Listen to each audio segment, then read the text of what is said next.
मंद था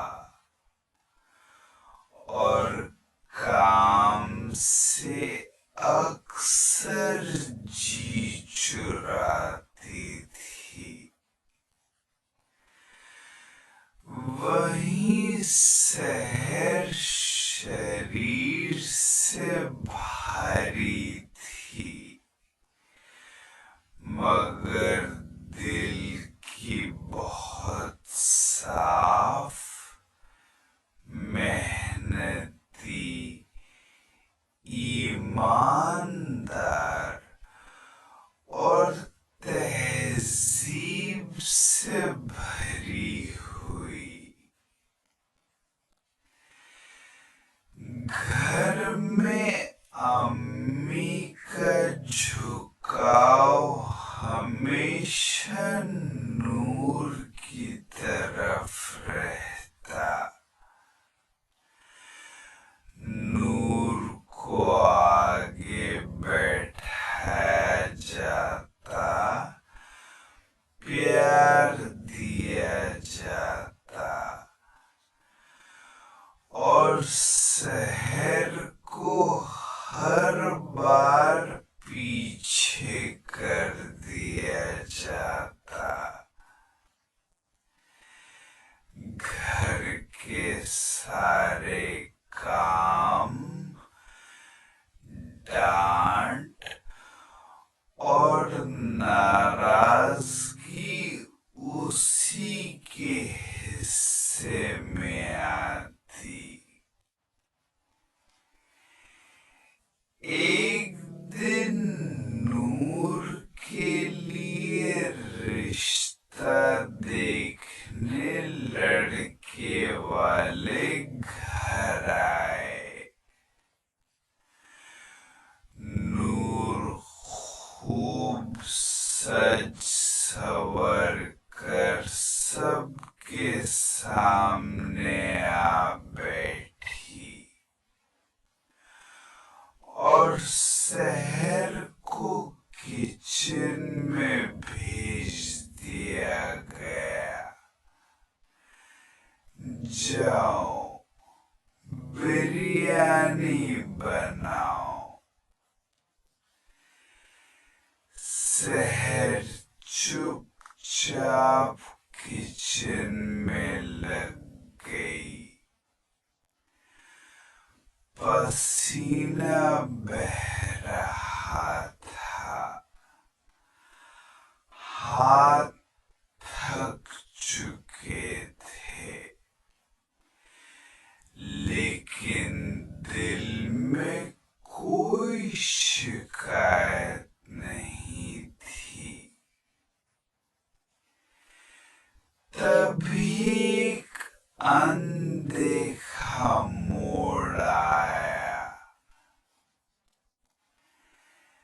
लड़के की अम्मी को किचन से आती बिरयानी की खुशबू ने रोक लिया। वो अंदर गई और देखा शहर पसीने से तर थी। चेहरे पर थकान थी, लेकिन आंखों में सच्चाई, सब्र और तहजीब साफ झलक रही थी।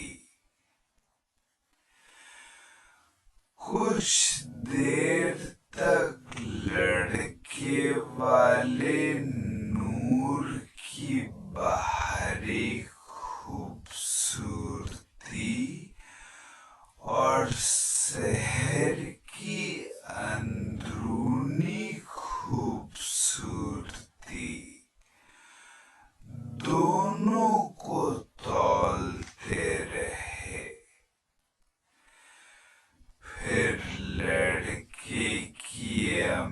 अम्मी मुस्कुराई और बोली,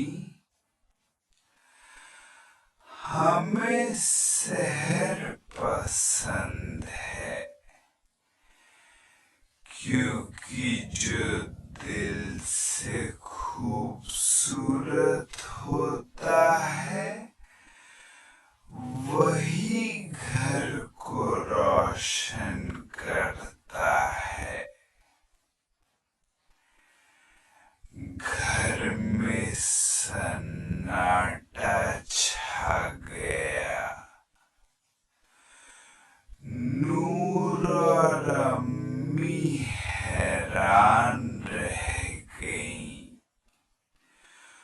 और शहर की आंखों से खामोशी से आंसू बह निकले।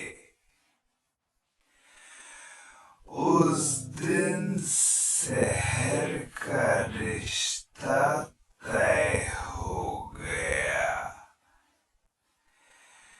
क्योंकि चेहरे की खूबसूरती कुछ वक्त के लिए होती है,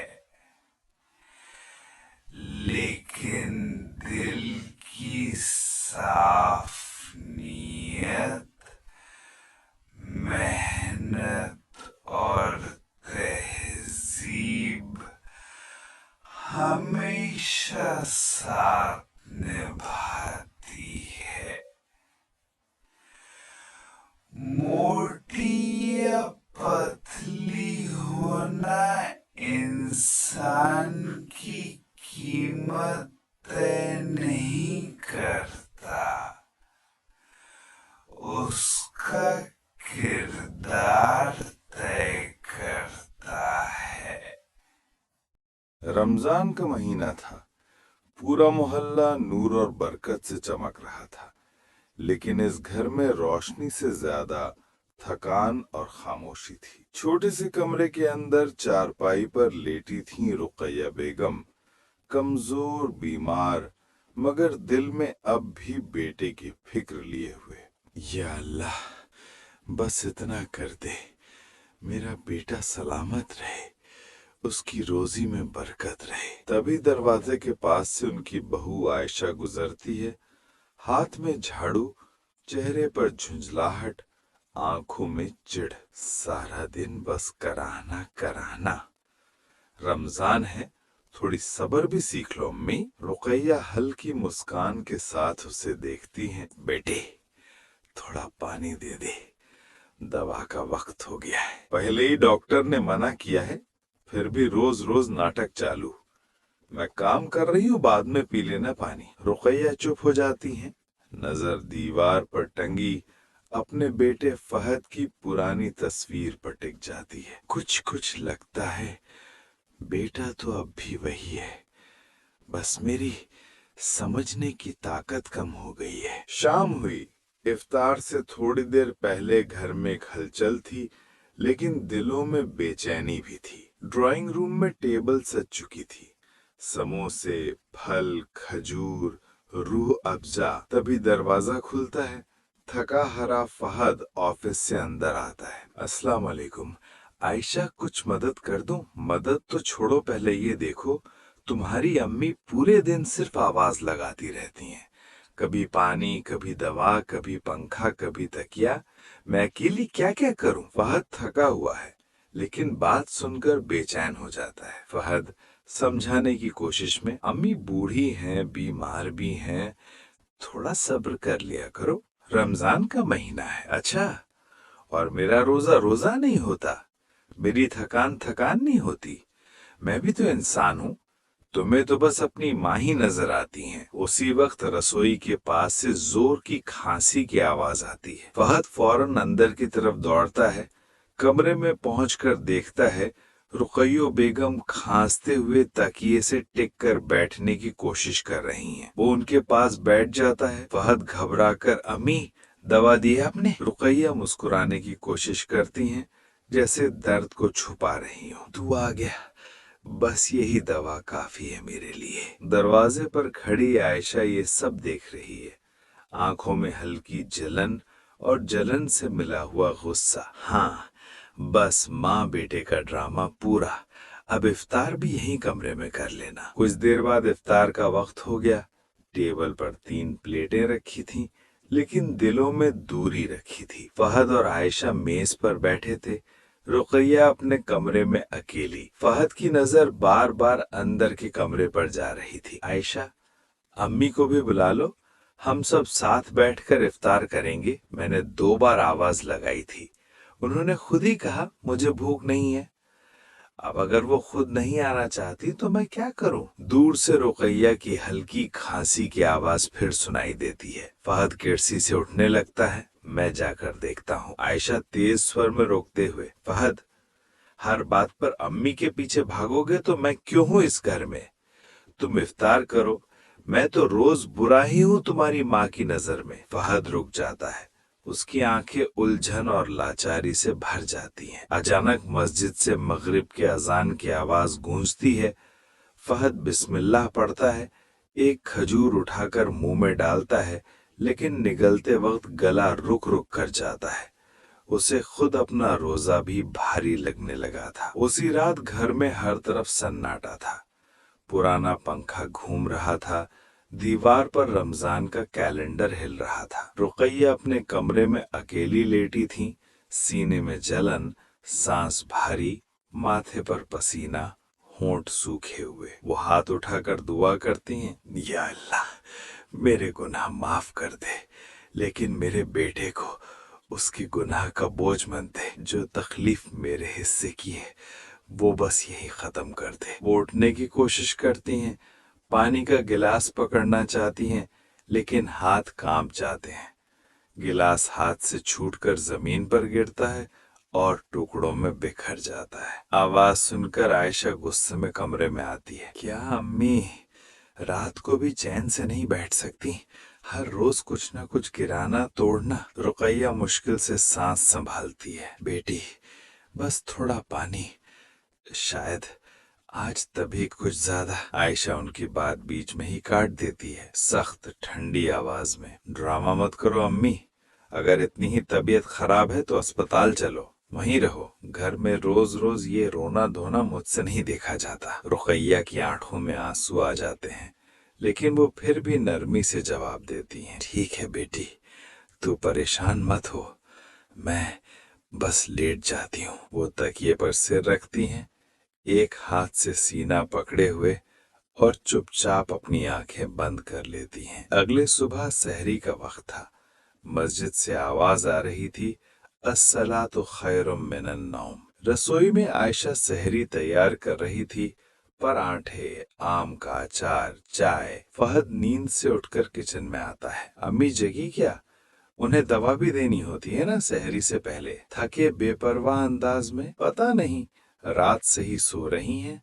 मैं तो अब और नहीं उठा सकती रोज रोज को। फहद कोने के दरवाजे से झांक कर देखता है, रुकैया उसी पोजीशन में लेटी हैं, चेहरे पर हल्की सी मुस्कान जमी हुई है। वो कुछ पल उन्हें देखता है, फिर खुद को समझाता है, जाने दो, थकी होंगी, सुबह उठकर दवा दे दूंगा। सहरी हुई, रोजा रखा गया, दिन भर की भागदौड़ चली, लेकिन उस दरवाजे के पीछे कोई भी दोबारा झांकने नहीं गया। शाम को पड़ोस की बुजुर्ग नसीमा खाला खजूर की प्लेट लेकर आती हैं। आयशा बेटा, रुकैया बहन कहाँ है?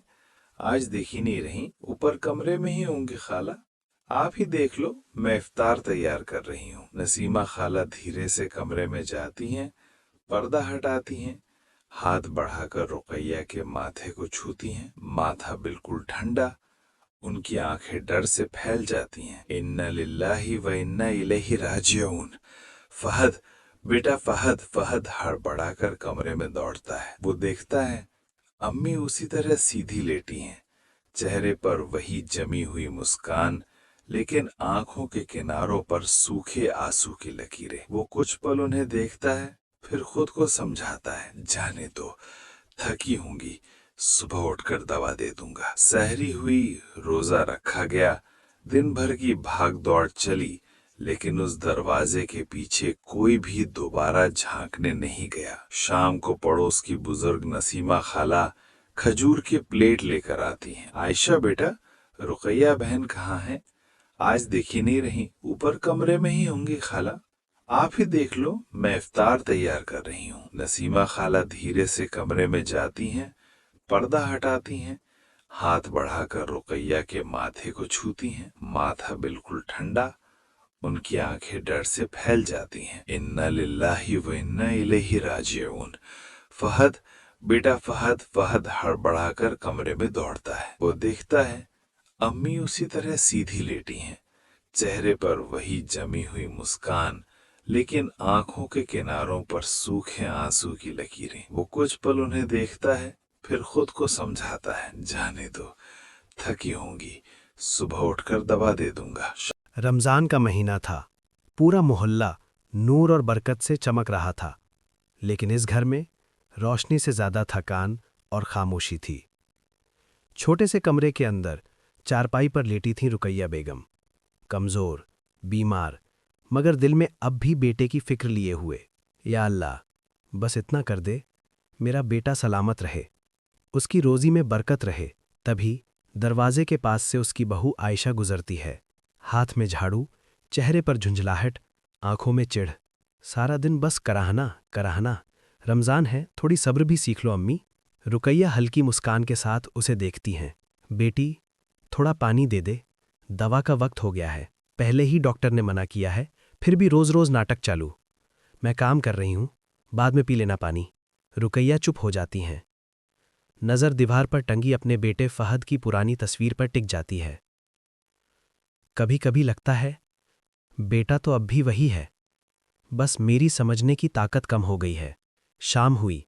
इफ्तार से थोड़ी देर पहले घर में एक हलचल थी, लेकिन दिलों में बेचैनी भी थी। ड्राइंग रूम में टेबल सज चुकी थी, समोसे, फल, खजूर, रूह अफ़ज़ा। तभी दरवाज़ा खुलता है। थका हारा फहद अंदर आता है। अस्सलाम अलैकुम, आयशा कुछ मदद कर दूं? वालेकुम सलाम। मदद तो छोड़ो, पहले ये देखो, तुम्हारी अम्मी पूरे दिन सिर्फ आवाज़ लगाती रहती हैं, कभी पानी, कभी दवा, कभी पंखा, कभी तकिया। मैं अकेली क्या क्या करूं? फहद थका हुआ है, लेकिन बात सुनकर बेचैन हो जाता है। अम्मी बूढ़ी हैं, बीमार भी हैं, थोड़ा सब्र कर लिया करो, रमज़ान का महीना है। अच्छा, और मेरा रोज़ा रोज़ा नहीं होता? मेरी थकान थकान नहीं होती? मैं भी तो इंसान हूं। तुम्हें तो बस अपनी माँ ही नजर आती हैं। उसी वक्त रसोई के पास से जोर की खांसी की आवाज़ आती है। फहद फौरन अंदर की तरफ दौड़ता है। कमरे में पहुंचकर देखता है रुकैया बेगम खांसते हुए तकिए से टिककर बैठने की कोशिश कर रही हैं। वो उनके पास बैठ जाता है। अम्मी, दवा ली आपने? रुकैया मुस्कुराने की कोशिश करती हैं, जैसे दर्द को छुपा रही हों। तू आ गया, बस यही दवा काफ़ी है मेरे लिए। दरवाजे पर खड़ी आयशा ये सब देख रही है, आंखों में हल्की जलन और जलन से मिला हुआ गुस्सा। हाँ, बस माँ बेटे का ड्रामा पूरा। अब इफ्तार भी यहीं कमरे में कर लेना। कुछ देर बाद इफ्तार का वक्त हो गया।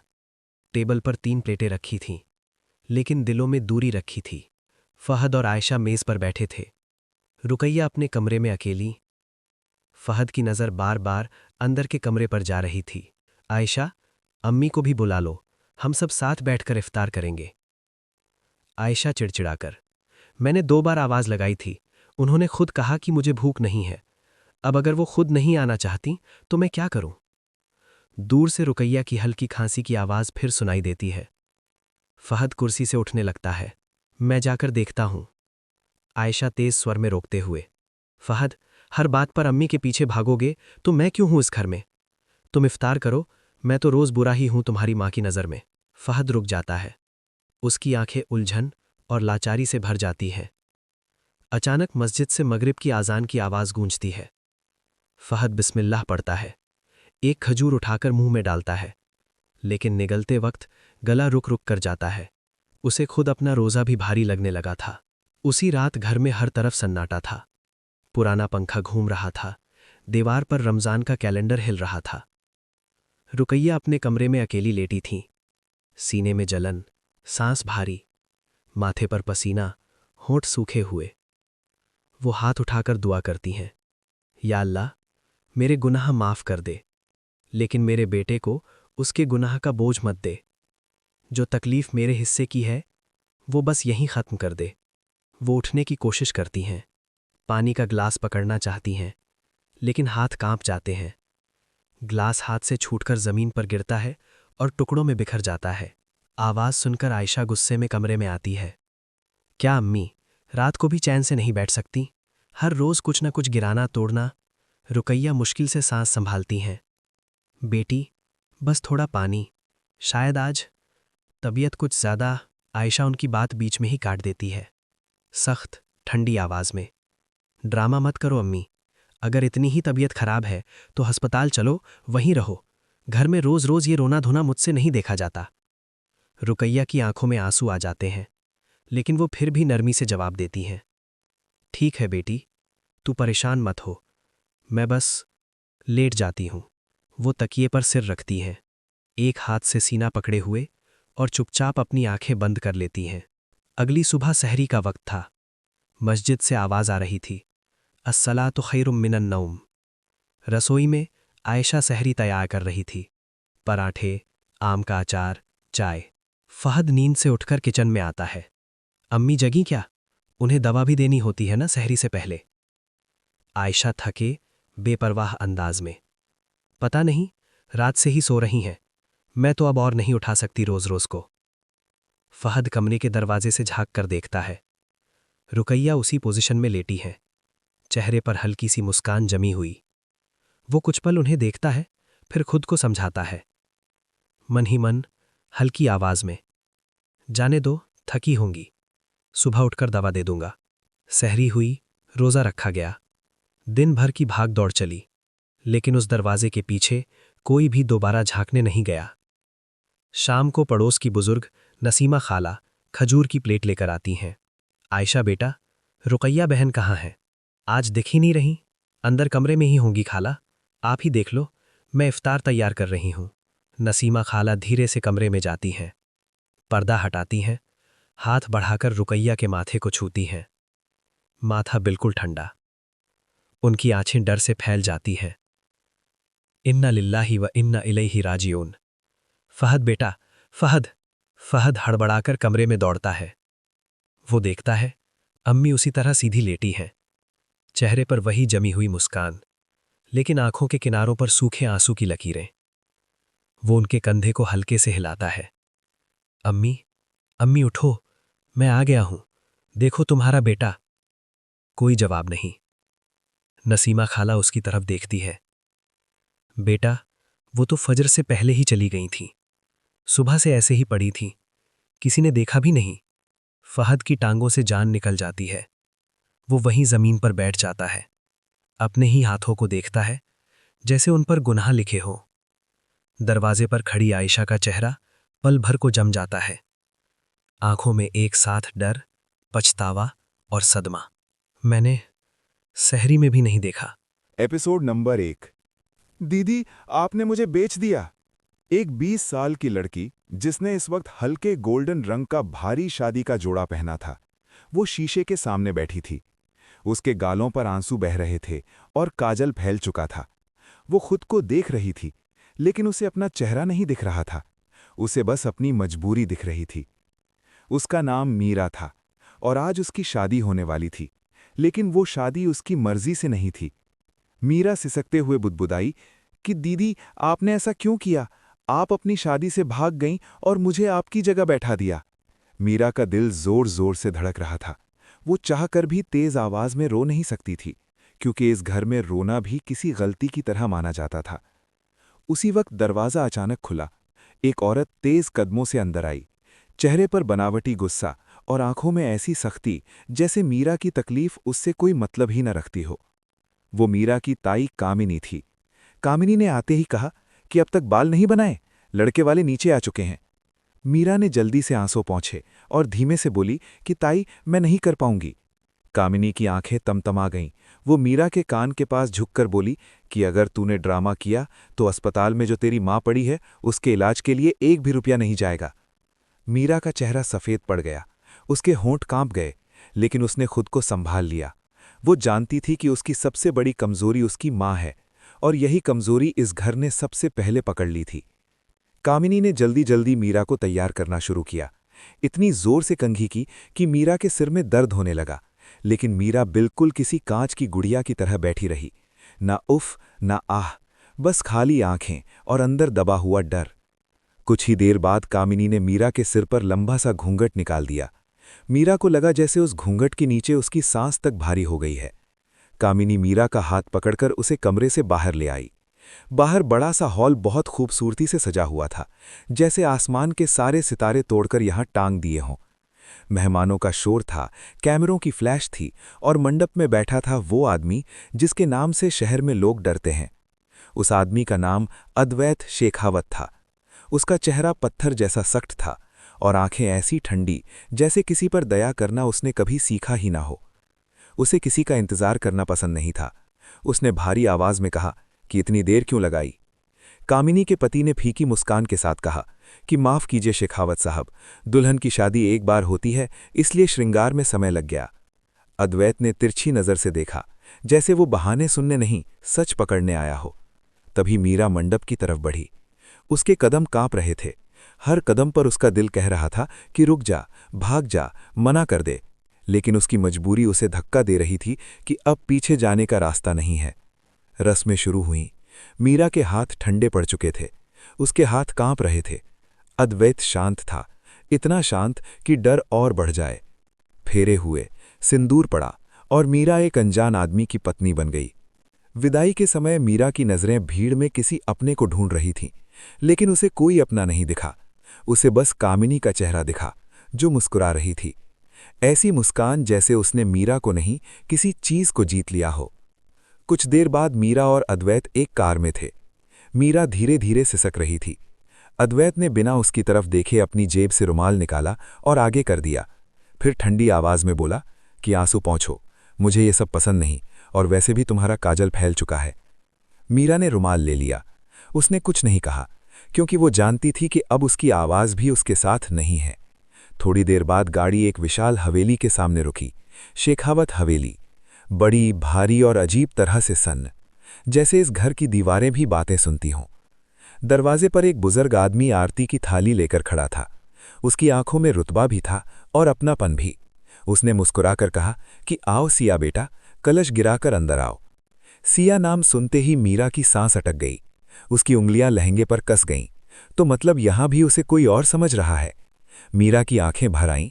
उसने कलश गिराया और अंदर कदम रखा, लेकिन उसके अंदर एक ही सवाल था कि सिया कौन है और मुझे उसके नाम से क्यों बुला रहे हैं। तभी घर के अंदर से एक लड़के की उत्साहित बाज आई कि भाभी की मुंह दिखाई होगी। वो लड़का तेजी से आगे बढ़ा और मीरा का घूंघट उठाने लगा। मीरा का दिल कर रहा था कि वो वहीं से भाग जाए, लेकिन उसके पैर जैसे जमीन में गड़ गए। घूंघट उठता उससे पहले ही किसी की तेज आवाज गूंजी कि रुक। सब रुक गए। बुजुर्ग ने कहा कि दुल्हन का घूंघट उसका पति उठाएगा। मीरा की धड़कन बेकाबू हो गई।